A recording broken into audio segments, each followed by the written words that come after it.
இங்கே பிளாக் கலரில் கொடுத்துக்கிறது இந்த எழுத்தோடைய ஷேப், எழுத்தோடைய வடிவத்தை தான் இங்கே கொடுத்துருக்காங்க. இதை பேஸ் பண்ணி இந்த எழுத்தை உச்சரிக்கக்கூடாது.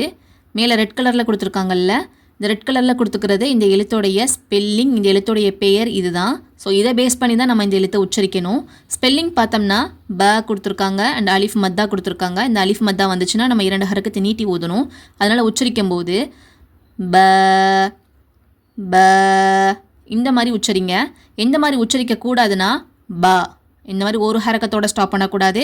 அதே மாதிரி பே இந்த மாதிரி சாட்சி ஓதக்கூடாது. பா இந்த மாதிரி ஹெவியாகவும் உச்சரிக்கக்கூடாது.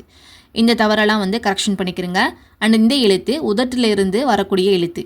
இந்த எழுத்தை உச்சரிக்கும் போது நம்ம கீழ் உதட்டோடைய ஈரப்பகுதி இருக்குது பார்த்தீங்களா, ஈரப்பகுதியை மேல் உதட்டோடைய ஈரமில்லாத பகுதி தொடும்போது இந்த எழுத்து உச்சரிக்கப்படுது.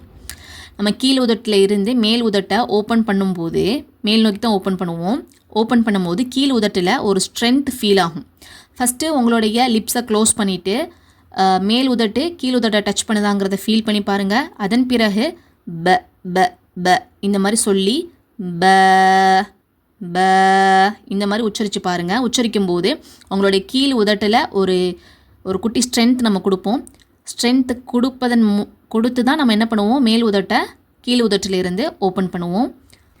அண்ட் இந்த எழுத்தை உச்சரிக்கும் போது உங்களுடைய மேல் உதடு உங்களுடைய ஈரமில்லாத பகுதி இருக்குது பார்த்தீங்களா, கீழ் உதட்டோட ஈரமில்லாத பகுதியை போய் தொடக்கூடாது.